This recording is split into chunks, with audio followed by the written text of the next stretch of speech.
আজকে চলে আসলাম আরেকটি খুব জনপ্রিয় মার্কেট নেস্টো হাইপার মার্কেটে গ্রোসারি শপিং করতে।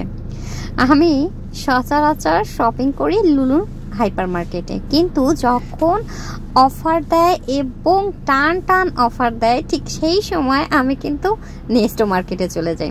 ওমানের খুব জনপ্রিয় দুটি মার্কেটের মধ্যে একটি হচ্ছে লুলু হাইপার মার্কেট এবং অপরটি হচ্ছে নেস্টো হাইপার মার্কেট। আমি মূলত অনলাইনে অফার দেখে তারপরে কিন্তু গ্রোসারি শপিং করতে বের হই। আমি সাপ্তাহিক শপিং করতে খুব পছন্দ করি। সপ্তাহের বাজারটা আমি সবসময় করে রাখার চেষ্টা করি।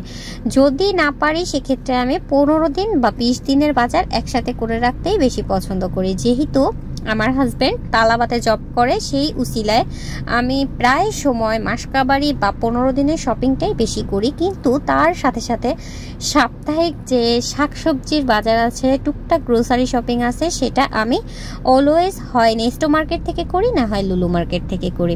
কথা বলতে বলতে কিন্তু আমাদের মা মেয়ের ঝগড়া লেগে গেল নারকেলের পানি নিয়ে, ডাবের পানি যেটা আমরা বলি। তো ডাবের পানি আমরা এখানে এটাই খাই।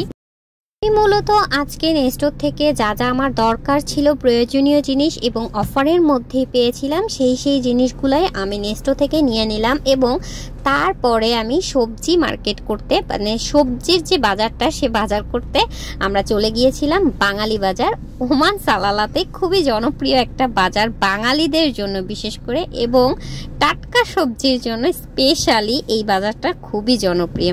তো নেস্টোর থেকে কিছু শপিং করেছিলাম এবং বাঙালি বাজার থেকে কিছু মার্কেট করেছিলাম, যা আর কি এখানে রয়েছে সব কিছু। এবং তার সাথে শুক্রবারের জন্য, মানে সাপ্তাহিক দিনের জন্য কিন্তু গরুর মাংস কেনা হয়েছিল, কিন্তু ওইটা আমি ফ্রিজে রেখে দিয়েছি।